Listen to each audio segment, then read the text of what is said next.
सभापती महोदय, 260च्या प्रस्तावाच्या अन्वये या सभागृहात विरोधी पक्षाने जो 260चा प्रस्ताव मांडला होता त्याच्या 4 विषयाची मांडणी केली होती आणि या 4 विषयामध्ये मुंबई महानगरपालिकेवरती फक्त एका विषयावरती मी बोललो होतो, नाले सफाईच्या बाबतीमध्ये. आणि नाले सफाईच्या बाबतीमध्ये मी एवढंच सांगितलं होतं की नाले सफाईचं काम कॉन्ट्रॅक्टर लोक बरोबर करत नाही आहे. आणि मला असं वाटतं की सरकार कोणाचं आहे, कोण तिथे बसलं आहे, शिवसेना बसली आहे का भारतीय जनता पक्ष बसली आहे, हे महत्त्वाचं नाही आहे. थोडं विरोधी कॉन्ट्रॅक्टर लोक काम बरोबर करतायत की नाही हे महत्त्वाचं आहे. मंत्री महोदय, विरोधी मी जे पक्षांचं काय ऐका. बोलत होतो ह्याला प्रसाद लाड यांनी उत्तर दिलं. प्रसाद लाड यांनी सांगितलं की 2002 पासून आम्ही कसा भ्रष्टाचार केला आहे मुंबई महानगरपालिकेमध्ये, कशी मुंबई महानगरपालिका आम्ही लुटून खाल्लेली आहे, कशी मुंबई महानगरपालिकेमध्ये आम्ही साफसफाई केली नाही, कशी मुंबई महानगरपालिका आम्ही धुतली, हे सगळं त्यांनी प्रसाद लाड यांनी सांगितलं. आता माझ्यासमोर प्रश्न आला की प्रसाद लाड यांनी हे सांगावं हे माझ्यासाठी फार आश्चर्याचं आहे. त्याचं कारण असं आहे की ज्या वेळेला हे सगळं चालू होतं 2002 पासून, मला वाटतं 1985ला शिवसेनेची एखादी सत्ता मुंबई महानगरपालिकेत आली.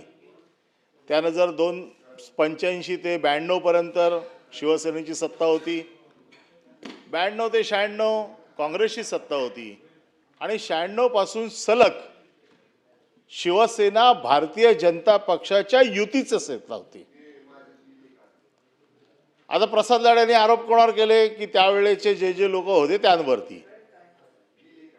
2002 पासून मी घेतो, 2002 पासून ते 2026 पर्यंत, 2002 पासून ते 2007 पर्यंत शिवसेना भारतीय जनता पक्षाचं मुंबई महानगरपालिकेत सरकार होतं.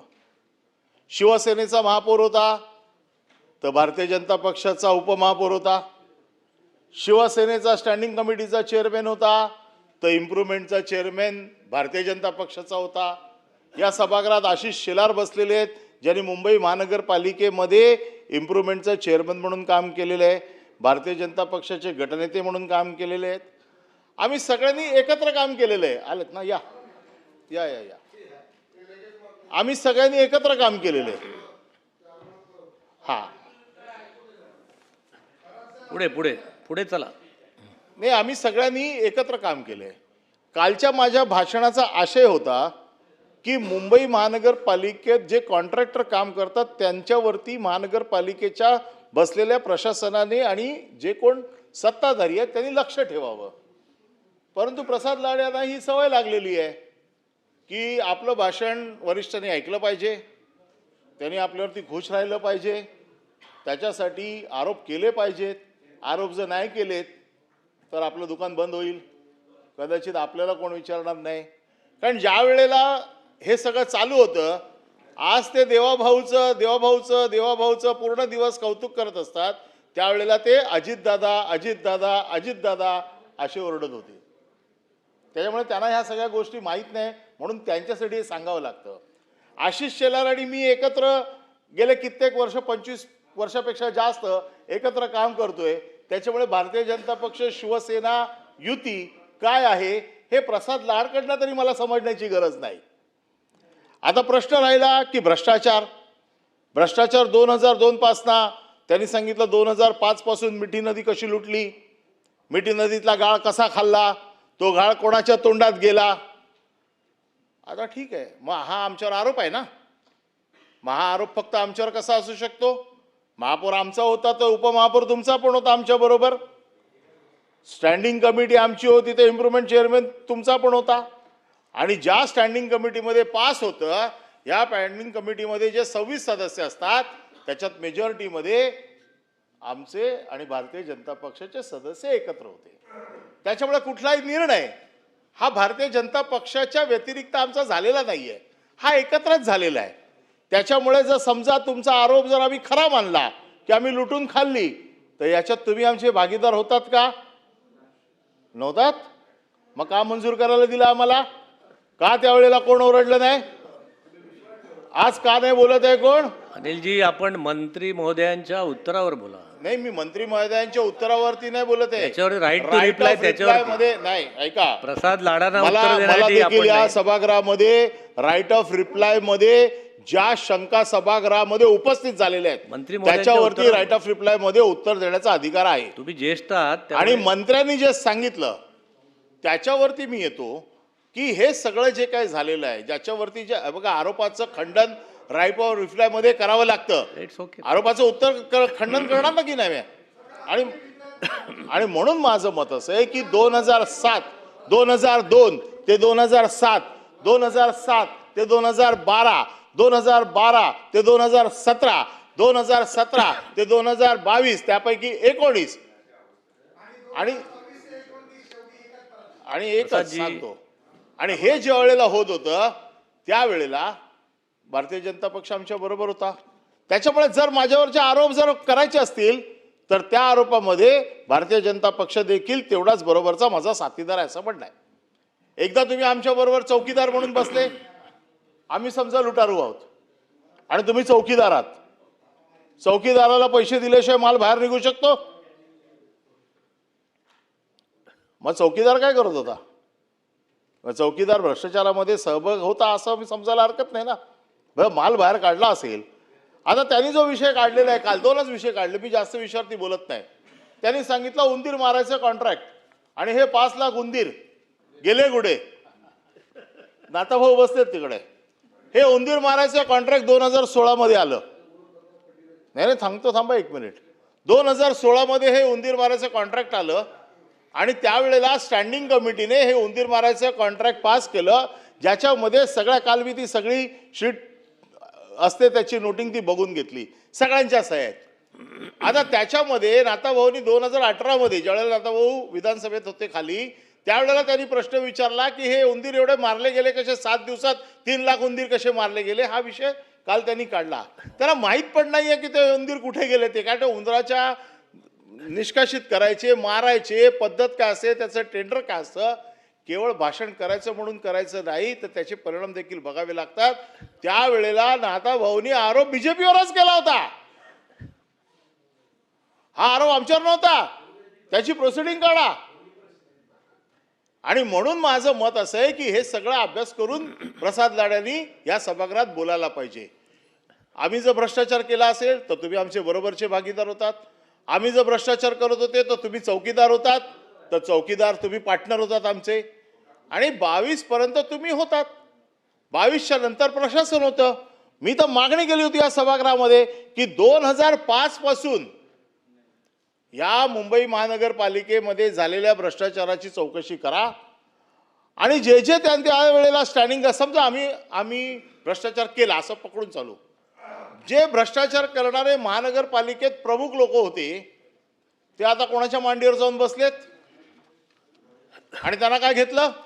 तुम्ही एकदा एका बाजूने सांगता मैं खाऊंगा नहीं, खाने नहीं दूंगा, मैं नहीं खाऊंगा, दूसरे को खाने नहीं दूंगा, परंतु दुसरा खाणारा मांडीवर घेऊन बसलेला तुम्हाला चालतो.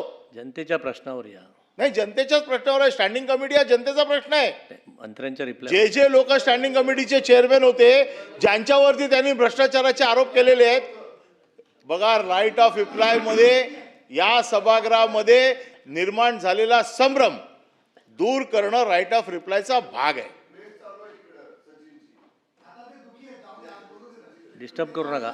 अनिलजी मी संपवा. दुखी आहे, सुखी आहे. अनिलजी संपवा. मी माझ्याकडे बघा. आहे तिथे सुखी आहे. तुम्ही माझ्याकडे बघा आणि मी बोला. राजकीय बाब बदलत नाही आणि म्हणून मी सुखी आहे. तुम्ही माझ्याकडे बघून बोला. चला. नाही, मी तुमच्याकडेच बघून बोलतोय. माझ्या स्वतःच्या आता मी ह्याच्यावर ना अजून दादा संपवा.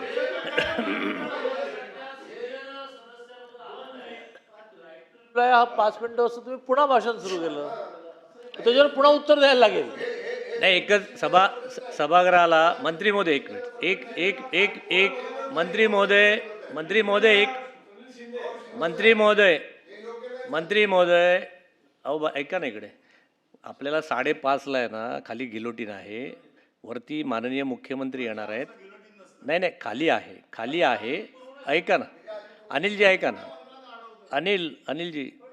अनिलजी ऐका ना, आपल्याला 5:30पर्यंत पुढचा कारभार संपवून मुख्यमंत्री माननीय वरती येतील.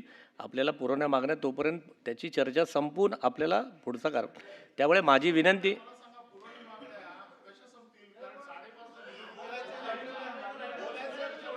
अहो यांना बोलायचं आहे दादा. मुद्दा असा चाललाय की राईट टू रिप्लाय इतका वेळ नसतो. राईट टू रिप्लाय हा संपवत आहेत. 5 मिनिटं असतो. दादा ते संपवत आहेत. हे लोक ठरवणार का कसं चालवायचं ते? गिरीश भाऊ संपवत आहेत. सभागृह हे लोक ठरवणार का कसं गिरीश चालवायचं भाऊ, ते? विरोधी- आपण निर्देश द्या मला. बोला, तुम्ही बोला. विरोधी पक्षांचा सन्मान ठेवा. बघा गिरीश महाजन, मला खाली आता बसून परत तुम्ही त्यांच्यावर मला जाताय. संरक्षण द्या त्यांच्यापासून. तुम्ही मंत्र्यांच्या रिप्लायवर बोला. तुम्ही तुमचा वेळ फुकट घालवताय. अनिलजी वेळ फुकट घालवताय तुमचा. नाही, माझं म्हणणं असं आहे की आरोप करताना, हे सगळे आरोप करताना, दुसऱ्यावर आरोप करताना आपण बघावं काय करायचं ते. या सगळ्या गोष्टी, माझं म्हणणं असं आहे, त्याच्यापेक्षा 2005 पासूनच्या सगळ्या गोष्टींची चौकशी लावा. SIT नेमा, त्याच्यावरती कोणी पैसे खाल्ले, काय केले, कोणाच्या घरी किती गेले, मला तर सगळं माहिती आहे. कोण त्याच्यामध्ये सहभागी होतं, कोणाला मग मी एक दिवस नावं घेऊन बोलीन सगळ्यांची, कोण होतं. फक्त काय आहे की आपण ज्या वेळेला सगळे एकत्र काम करत होतो, आज ती एवढी धुणी काढण्याची काही गरज नाही. मग प्रत्येकाला हा संधी मिळते आणि प्रत्येकाला फक्त काय आहे की कोणाला तरी खुश करण्यासाठी आपण दुसऱ्यावरती आरोप करत नाही, एवढं माझं म्हणणं आहे. म्हणून माझं एवढंच म्हणणं होतं, काल मी जे काय बोललो होतो ते कॉन्ट्रॅक्टर लोकांच्या बाबतीत बोललो होतो. मी कोणी BJPच्या सत्तेबद्दल बोललो नाही. परंतु प्रसाद लाड यांना काही कारण नसताना उंदीर कुठे गेले, गाळ कुठे गेला, तो गाळ आणि उंदीर मी त्यांना एक दिवस माझ्याबरोबर घेऊन जातो. ते कोणाकोणाच्या घरात अजून आहेत ना गाळ आणि उंदीर, ते एकदा दाखवून देतो म्हणजे त्याला कळेल. फक्त माझं एवढंच म्हणणं आहे की 260च्या प्रस्तावावरती ज्या वेळेला आपण बोलायला उभे राहतो, त्यावेळेला मुंबईच्या जनतेसाठी आपण काय करणार आहोत याच्यावरती बोललं पाहिजे, केवळ आपल्या वरिष्ठांना खुश करण्यासाठी. आता त्यांना काय अधिकार आहे ते काल की इतके एवढे लोक साफ झाले, तेवढे लोक साफ झाले, एवढे राहतील. तुम्ही प्रसाद लाडमधनं बाहेर या. मला या निमित्ताने रिप्लायवर संपवा आता. नाही, ते आता पण बोलले ना की तुम्ही एकटेच राहणार, त्या निमित्ताने मला एक किस्सा सांगायचा आहे. फक्त 1 मिनिटात संपवतो. आचार्य अत्रेंचं मी कुठेतरी वाचलं ठीक होतं. आहे. आचार्य अत्रेंना सभागृहात विचारलं की अहो आचार्य अत्रे, तुम्ही एकटेच? ते म्हणाले आमच्याकडे गावाकडे अशी पद्धत आहे की 40 गायी असतात गोठ्यामध्ये आणि वळू एकच असतो. चला सभागृह, मला वाटतं आपला राईट टू रिप्लाय संपलेला आहे. मी काय बोललो नाहीये, मी आचार्य अत्रे काय बोलले ते सांगतोय. एकच असतो पण तो 40 गायींसाठी पुरे असतो. हा, सडलेला असतो पण तो 40 गायींसाठी पुरेसा असतो. तो गोठ्यात असतो. अनिलजी तुम्ही सन्माननीय सदस्य आहात. त्यामुळे आपण सावध राहा. कसं आहे, हा वळू जर कधी सुटला तर काय होईल गायींचं याचा देखील विचार करा. एवढंच मला सांगायचंय. धन्यवाद. जय हिंद. सभागृहाने प्रस्तावावर विचार केला आहे. चला पुरवण्या मागणी. सदा भाऊ कुठे गेले? नाता भाऊ, आता आपण पुढे आलो. पुरवण्या मागण्यामधलं पुढचं नाव आहे अरुण लाड. साहेब जाऊ दे, आता पुढे गेलो ते 5:30 वाजतील. बोला. नाव दिली आहेत ना.